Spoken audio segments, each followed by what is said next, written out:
Stroke വരാനുള്ള സാധ്യത നമുക്ക് എങ്ങനെയൊക്കെയാണ് കുറയ്ക്കാൻ പറ്റുന്നത്? ആയുർവേദം എന്ന് പറയുന്ന ആയുസ്സിനെ പരിപാലിക്കുന്ന ഒരു ശാസ്ത്രമാണ്.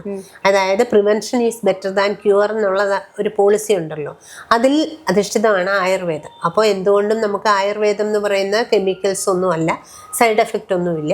അങ്ങനെയൊക്കെ നമ്മൾ ഒരു വണ്ടിയൊക്കെ കൃത്യമായി സർവീസ് ചെയ്യുന്ന പോലെ പണ്ടൊക്കെ ആളുകൾ ദിവസവും എണ്ണ തേച്ച് കുളിക്കുമായിരുന്നു, അല്ലെങ്കിൽ കുട്ടികളെ ആയാലും ഹോളിഡേയ്സിൽ സ്കൂളുകളില്ലാത്ത ദിവസം നോക്കി എണ്ണ തേപ്പിക്കുമായിരുന്നു. അങ്ങനെയൊക്കെ ഉള്ളൊരു ചിട്ട പണ്ടത്തെ ലൈഫ് സ്റ്റൈലിൽ ഉണ്ടായിരുന്നു.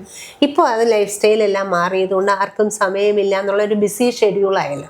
ആ ബിസി ഷെഡ്യൂളിൽ അല്ലെങ്കിൽ കുറച്ച് ട്രീറ്റ്മെൻറ്റുകൾ, ഈ പറഞ്ഞ ആയുർവേദ ട്രീറ്റ്മെൻറ്റുകളൊക്കെ വർഷത്തിലൊരിക്കൽ, അതിനാണ് ഈ കർക്കിടക ചികിത്സ എന്നൊക്കെ പണ്ട് ഇപ്പോൾ പബ്ലിസിറ്റിയും പണ്ടേ ഉണ്ടാകും.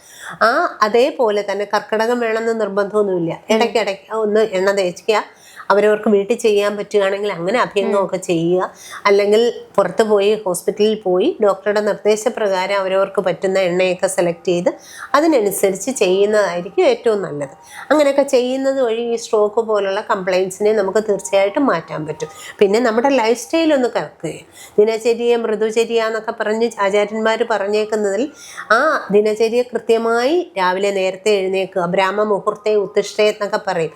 എല്ലാവരും എഴുന്നേൽക്കുന്നത് ഒരു സമയത്ത്, രാത്രി കിടന്നുറങ്ങുന്നത് ഒരു സമയത്ത്, അങ്ങനെയുള്ളതിനെയൊക്കെ ഒന്ന് കറക്റ്റ് ആക്കിയാൽ തന്നെ നമ്മുടെ ലൈഫ് സ്റ്റൈൽ കറക്റ്റ് ചെയ്യാൻ പറ്റും. ആ ലൈഫ് സ്റ്റൈൽ കറക്റ്റ് ചെയ്യുന്നത് വഴി വേറെ വേണ്ടാത്ത ഈ ലഹരി പദാർത്ഥങ്ങൾ ഉപയോഗിക്കുക, അങ്ങനെയുള്ളതിനെ ഒഴിവാക്കുകയൊക്കെ ചെയ്യുന്ന വഴി തീർച്ചയായിട്ടും സ്ട്രോക്കിനെ നമുക്ക് നിയന്ത്രിക്കാൻ പറ്റും, വരാതിരിക്കാൻ സൂക്ഷിക്കാവുന്നതാണ്.